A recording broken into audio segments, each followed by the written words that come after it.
d'interviewer la petite fille de Paul Valéry. Vous y songez souvent? À Paul Valéry, bien entendu, c'était mon grand-père chéri, si je puis dire. Et je l'ai un peu connu. Vous parlez de la présence de Michel Soigny, vous le suivez depuis longtemps.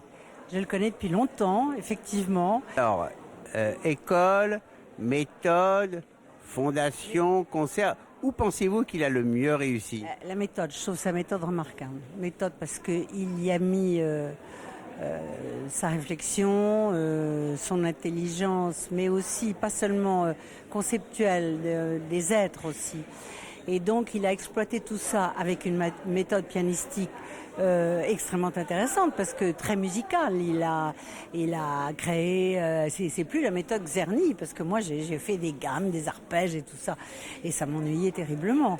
Mais là, on peut prendre du plaisir. Je trouve que c'était une vraie réussite qu'il a, voilà, qui est à son actif. Si j'ai rencontré Michel Soigny il y a déjà longtemps, c'est parce que j'avais une envie folle de reprendre le piano. Je savais qu'il aidait des personnes qui avaient joué du piano et qui s'étaient arrêtées à reprendre cette pratique pianistique. Et la méthode de Michel Soigny, elle est tout à fait résumée dans les intitulés de ses cahiers d'études qui s'appellent Prolégomène à une eidétique musicale. Ça dit tout, ça. Hein.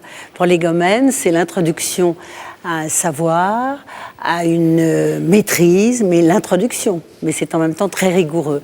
Eidétique, c'est la forme, l'image, et moi j'aime bien qu'on associe l'image à la musique, parce que je trouve que c'est tout à fait compatible. Les arts se fondent entre eux, il n'y a pas de scission entre les arts.